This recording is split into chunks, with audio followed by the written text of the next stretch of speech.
Hey, what's up, guys? Johnny Con here, aka Not Such a Conqueror. I've been a little busy lately, but I've been wanting to kind of give my review on this book that I recently got by Oleander Sky, and it really caught my attention.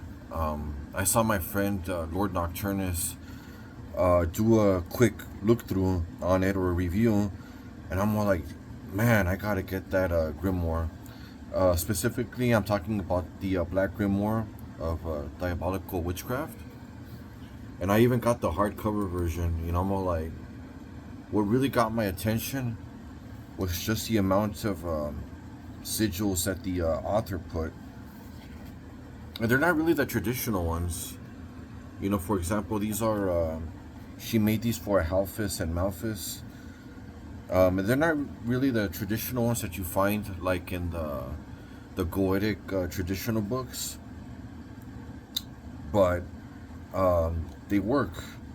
One in particular that really caught my attention was for Bay River, I believe, and I don't know why. Maybe it's because I kind of been working with like, let's say, mother manifestations, like the Lilith manifestation of Kali, I believe.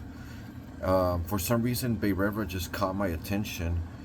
And I didn't know much about him. I'm not gonna lie. I'm mostly used to like Goetics, a little bit of the Jin Pantheon. But for some reason, he caught my attention, and what I did was I made my offering. I even used my little black scrying mirror, and I do admit I did see a vision of the entity, with all due respect, and I made my petition. I left my little offering, and it's interesting because I heard that one of the offerings to Beirevra is feeding dogs. Me, I'm a natural dog lover.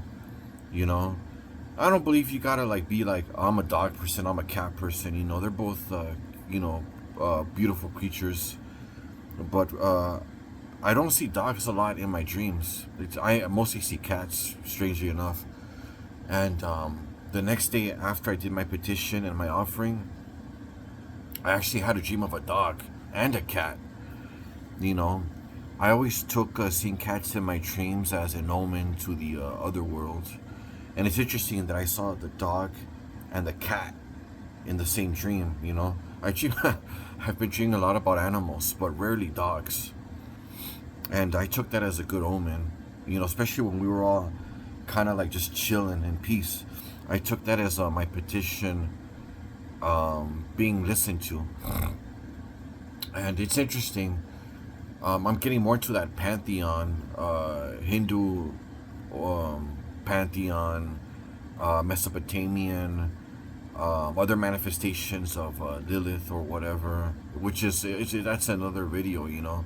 But I just wanted to give a quick review on this one, and it has a lot of nice things besides the sigils. But the sigils, it's a lot of sigils, over 100. I think it's like 140 something. Forgive me if I'm wrong.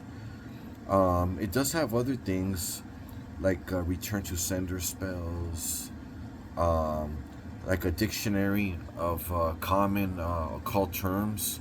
It's a cool little book to pull out and look for like reference. It has like herbs and their properties. Now, granted, I'm not really used to working with herbs or whatever. I kind of did like jerry rig my little ritual or whatever. I kind of, using things that I know to call the entity. But I do look forward to working with herbs a little bit more. This is a good book to have. You know, all these sigils in one book. For example, you have sigils for, let's say, ooh, Agrat, Agrat Bat Malat. Ooh, that looks interesting. Sigils for a lot of entities, including Goetics. Beelzebub. I mean, he's not part of the Goetics, I believe, but he's here. Moloch. A lot of heavy hitters. Um, Definitely a heavy hitting book.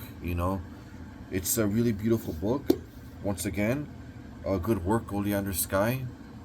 I'm glad I got the hardcover version, because there's some books that I go through just over and over again that are not hardcover, and they're already getting destroyed, you know. So there you go. All right, so beautiful book. I highly recommend the Black Grimoire of Diabolical Witchcraft. All right. Thank you for checking out my YouTube / TikTok. All right, guys. Peace.